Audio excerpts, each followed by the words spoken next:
എൻ്റെ എല്ലാ കൂട്ടുകാർക്കും ST കിച്ചൺ വേഡിലേക്ക് സ്വാഗതം. അപ്പോൾ നിങ്ങളെല്ലാവരും സുഖമായിരിക്കുന്നു വിശ്വസിക്കുന്നു. ഞാനും ഇവിടെ സുഖമായിരിക്കുന്നു. അപ്പോൾ ഇന്നത്തെ റെസിപ്പി ഓണസദ്യ സ്പെഷ്യൽ കാളനാണ്. അപ്പോൾ നിങ്ങൾ വീഡിയോ എല്ലാവരും ഒന്ന് കണ്ട് സപ്പോർട്ട് ചെയ്യണേ.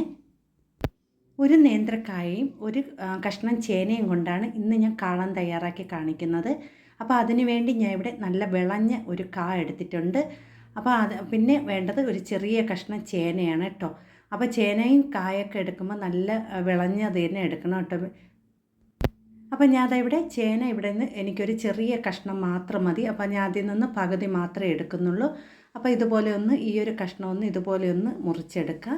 ഇനി നമുക്ക് അതിൻ്റെ ആ ഒരു തോലെല്ലാം ഒന്ന് കളഞ്ഞെടുക്കാം കേട്ടോ. ചേനയുടെയും അതുപോലെ തന്നെ ഏത്തക്കായുടെയൊക്കെ തോലൊന്ന് കളഞ്ഞെടുക്കണം.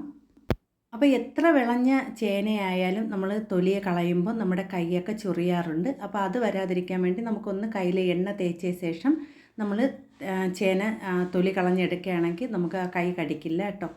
ഞാൻ ഇവിടെ രണ്ടിൻ്റെയും തൊലിയെല്ലാം കളഞ്ഞ ശേഷം ഇതാ ഇവിടെ ചെറിയ കഷ്ണങ്ങളാക്കി ഒരു ചേനയും അതുപോലെ തന്നെ ഏത്തക്കായും കട്ട് ചെയ്തെടുക്കുകയാണ്.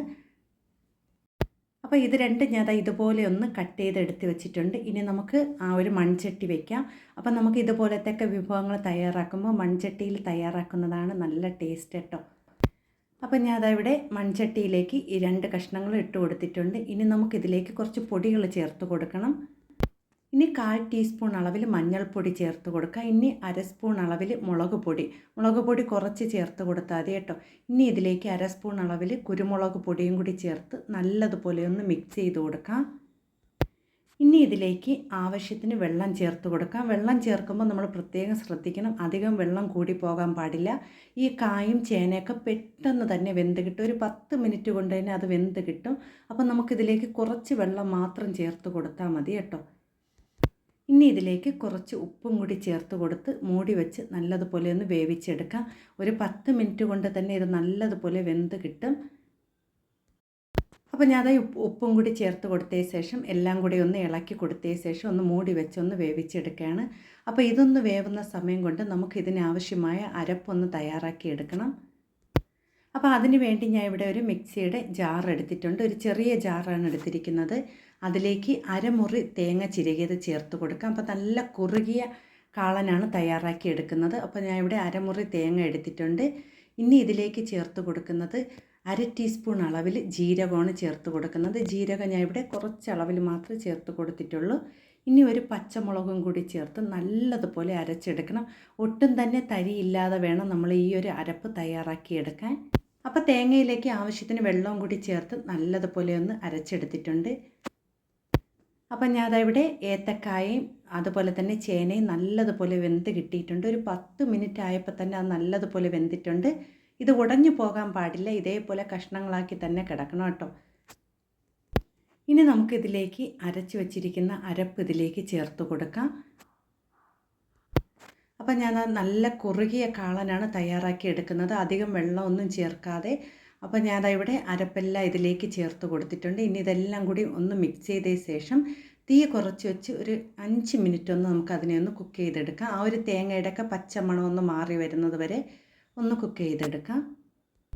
അപ്പോൾ ഇതെല്ലാം കൂടി നല്ലതുപോലെ ഒന്ന് മിക്സ് ചെയ്ത് കൊടുത്തിട്ടുണ്ട്. ഇനി നമുക്കിതിനെ മൂടി വെച്ച് ഒന്ന് 5 മിനിറ്റ് മതി കേട്ടോ, അധികം സമയമൊന്നും വേണ്ട. മൂടി വെച്ചൊന്ന് വേവിച്ചെടുക്കാം കേട്ടോ. അപ്പോൾ ഇതാ ഇവിടെ നല്ലതുപോലെ കുറുകി വന്നിട്ടുണ്ട് കണ്ടോ. ആ അരപ്പെല്ലാം അതിൽ പിടിച്ച് നല്ലതുപോലെ കുറുകി വന്നിട്ടുണ്ട്. ഇനി നമ്മളിതിലേക്ക് തീ ഓഫ് ചെയ്ത ശേഷമാണ് ഞാൻ തൈര് ചേർത്ത് കൊടുക്കുന്നത്. അത് കാരണം നമ്മുടെ മൺചട്ടി നല്ല ചൂടായത് കൊണ്ട് തന്നെ പെട്ടെന്ന് തിളയ്ക്കാൻ സാധ്യതയുള്ളതുകൊണ്ട് ഞാൻ തീ ഓഫ് ചെയ്ത ശേഷമാണ് ഞാൻ ഇവിടെ തൈര് ചേർത്ത് കൊടുത്തത്. അധികം പുളിപ്പില്ലാത്ത തൈര് വേണം നമുക്കിതിലേക്ക് ചേർത്ത് കൊടുക്കാൻ.